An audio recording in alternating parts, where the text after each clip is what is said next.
ભૂમિજા sari પંચોટીવાળી, ભૂમિજા sari પંચોટીવાળી, ભૂમિજા fashion. આજે તારીખ છે 15/4/2026. અત્યારે ટાઈમ થાય છે 7 વાગેલા છે. અને 1 તારીખથી 15 તારીખ આપણી એક ઓફર હતી. હા, અમારા બ્રિજેશભાઈ, અમારી એક 15 તારીખ સુધી ઓફર હતી. 3 સાડીને લો એટલે 250 રૂપિયા કાપતા હતા, બરાબર.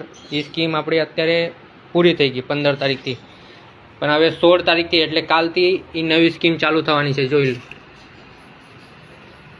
એક સાડીની ખરીદી પર 200 કપાશે, 3 સાડીની ખરીદી પર 230 રૂપિયા કપાશે, અને 5 સાડીની ખરીદી કરો તો 250 કપાશે, અને 30 સાડીના બિલ ભેગા કરો તો 700 રૂપિયાની સાડી ફ્રી મળશે. એ બધા કસ્ટમર, ભૂમિજાના જેટલાય કસ્ટમર હશે એ ખાસ નોંધ લેજો. અને 16 તારીખથી હવે નવી સ્કીમનો લાભ લેવા માટે ફટાફટ ભૂમિજા ફેશનમાં આવતા રહેજો. એકની સામે એક થેલી લઈને આવવાનું, ખાલી હાથે નહીં આવવાનું. અને સાંજે 6:30 વાગે આપણે દુકાન મંગલ કરી દઈએ. એટલે 6:30 પછી કોઈ આવતા નહીં તો ધક્કો થાય બધાને. આ જોઈ લો, નવી સ્કીમ કાલથી ચાલુ થઈ જશે. Thank you, by.